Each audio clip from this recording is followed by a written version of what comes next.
If retirement wasn't tough, wasn't difficult enough, retiring from the federal government seems to have extra layers of complexity. So that's what we're going to talk about now. Katherine, you work with a lot of federal employees, and the team at ProStatus do as well.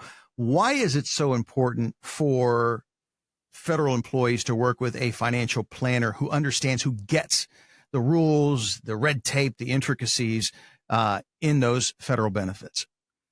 I love talking about federal employees. So before we get into that, I just wanted to talk about how many federal employees that I sit down with and do a complimentary financial plan and tell them that they are working for free. For free? For free. Tell me, because I can't follow that up. Same facial expression you gave me is the same one they give me when I tell them that. Every time. Like, what do you mean I'm working for free? And I say, okay. I said, well, if you retired today, you would bring in the same paycheck you're bringing in now from working. And they go, no, that's not possible.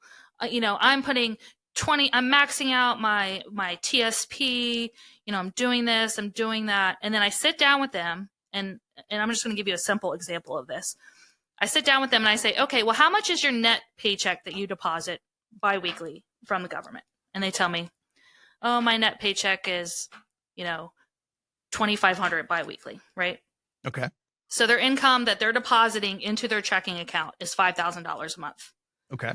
And then I pull up their benefits statement from their federal benefits from OPM. And federal employees, they have all their little acronyms that you have to learn. So you look at their OPM statement and you say, okay, if I retired today, my pension would be $5,000 a month coming in. And they're like, but my income is much larger than that. Yes, it is, but you've been working for the federal government for, 20, 25, 30, sometimes 40 years. And at this point, you don't even need to save anymore in your TSP. You're just doing it now because it's automatic. It's something you just feel like you have to do. But at the end of the day, if your federal pension and your Social Security, so if you're FERS, you could still get Social Security. CSRS, they don't get Social Security. But between the pension and or Social Security, depending on what system you're in, if that income covers your if that income covers your monthly income goal, then you can retire. It doesn't matter if you have, $500,000 or $3 million in your TSP. At that point, it's irrelevant. It's just a tax bill, a tax burden that you're going to pass on to the next generation. So when you tell people that and they look at you and they say, really? Well, I guess that does kind of make sense. One of the clients I met with recently, he's been a longtime client. He actually just in February of 2024 had 50 years of service. He's still under the old civil CSRS system, which I don't come across many of those anymore because most of those people have retired by now. And I asked him, why are you working? And he says, well, I don't really know what else I would do. I mean, I don't like to travel. I don't have hobbies. I said, well, you do realize you're working for free. And we had that whole conversation. I explained it to him. And, he's like, well, I'm waiting to get my 50-year pin. Yeah. And the funny, an expensive pin.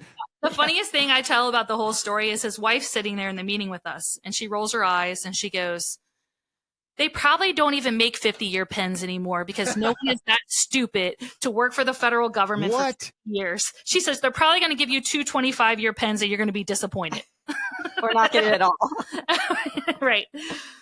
So, I mean, definitely if you're a federal employee, whether you're on the old system, CSRS, you're definitely probably absolutely 100% working for free. If you're under the FERS system, and you want to see if you're working for free, then you need to give us a call at our office. If you're 55 and over and you want to see what retirement looks like as a federal employee, then give us a call at 866-597-1040 or go to the SavvyInvestorRadio.com and click on schedule a call on the front page to schedule a 15-minute phone conversation today. Again, that's the SavvyInvestorRadio.com, Savvy with 2 V's. Yes. And set up a 15-minute phone call with either Sam or myself, and we can look over your federal benefit statement and determine if you're working for free. I love this. So if I'm a federal employee and I'm working with a guy, Hmm. or I'm looking at working with someone, can I just throw out some of these acronyms like FEGLI or TSP or CSRS? And if they don't know uh, what those terms are, you got to leave. Is that kind of a good barometer to see if they know Yeah. what they're talking about? Yeah, I would say if you're using those terms, and they're kind of looking at you like, then that's probably not the best fit for a financial planner. Yeah. I feel like in the area we're in, we have a lot of federal employees because we're in the DMV. But definitely working with someone that specializes in federal benefits and understanding how your pension's calculated, understanding how much life insurance that you need to carry in retirement through the FEGLI, which we call FEGLI. We call that You just FEGLI. lost me there. You just lost me there. What is that? FEGLI? FEGLI. Vaguely. Yes. And And then, that's the federal employees group life insurance. yes. Well, I'm Look at cheating. that. I've got notes here. I know. And then on top of that too is, determining whether, if you're married, whether or not you want to carry survivor benefits and what that looks like. Let's talk about that because I want to get your opinions on this because we hear federal employees and just pension people in general, they've got great pensions. But if you don't make those calculations, those selections properly, or better yet, since ladies, you are here, if I'm a guy, if I make a pension election incorrectly, my wife could stand to lose a lot of money, and I can put her in a very vulnerable position.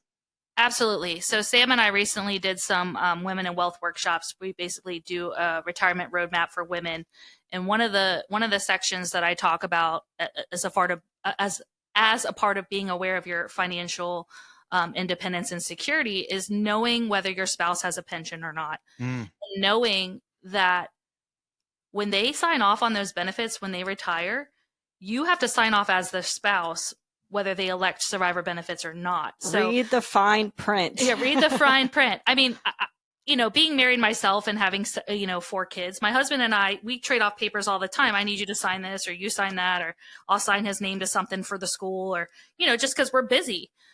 That's something I always tell people. If your husband comes home from work and he has retirement papers, Here it comes. do not sign them blindly. Because a lot of times they can set you up for a loss of survivor benefits. Sam has a good example of this. We had a couple that came in for a plan. It was their first plan, and we were talking about his survivor benefit.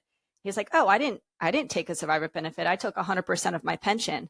And the wife looked at him and was like, "Well, what do you mean?" He goes, "Oh, well, you signed the document." She goes, "Well, I wasn't aware what I was signing." Safe to say, they were not happy with each other for the meeting. But if he were to pass away, she does not get anything. He took Anything, nothing. Nothing. And we asked him, we said, why did you not elect or consider a survivor benefit? And he said, well, my income need was $4,000. If I selected survivor benefit, then I would have only gotten $3,600 and I would have been $400 short. Well, yeah, you might have been $400 short, but you have a TSP full of cash that you can use for that shortage. And security. And now your wife, if you get hit by a pickle truck tomorrow, your wife is out $4,000. So for $400 a month, you could have saved your wife the agony of having to figure out where $3,600 of income is going to come into play. And I think at that point, he probably wishes he would have gotten hit by a pickle truck. I think she probably wanted to hit him by a pickle truck, but it wouldn't have been in her best interest at that point in time. Okay. So we got to wrap this up. We got to wrap this segment up here, but I got to ask you a serious question. Yes. How in the world did the two of you keep her from killing him right there in your office? We're therapists, honestly. Our second job's a therapist. Yeah, that's our second job. Yeah. I mean, there's obviously other ways to secure survivor income if you don't have a pension. So we just had to shift a little bit, go to plan B on that. Yeah. So some other ways to do that is to have some life insurance that will cover that income need. So that's an option. Or just making sure that, we set up an income, basically create your own pension through an income producing policy where you transfer the risk from, say, your TSP or your IRA over to an insurance company, would they guarantee you a paycheck for both of your lives, or in her case, just her life, because his life was covered. At this point, we just needed to cover her life. So there's definitely options out there if you've made a mistake in this area, or you feel like you made the wrong choice. That's part of the planning process, is just knowing, where you want to be, how to navigate it, and working with someone like Sam or myself to make sure that you're protected and feel safe, and knowing that if your spouse passes away tomorrow, that your lifestyle is not going to change. Absolutely. Wow, this is great conversation. Of course, everyone's situation is different. Find out how they can help you, and we're bringing levity to a very important topic here. But this is stuff that happens, in real life, and we certainly don't want that to happen to you, ladies. Thank you. Thank you for what you guys are doing each and every day at ProStatus here in the Maryland, DC area, helping folks to and through retirement, especially the ladies, because, again, this story is a glaring example of that. And we're going to continue to do this at this time slot to better help you with that. So tune in, have your wives, your spouses tune in, or share this podcast with whoever you think needs that help. And that's the beauty of technology and where we are today, where we can share this information with a lot of people.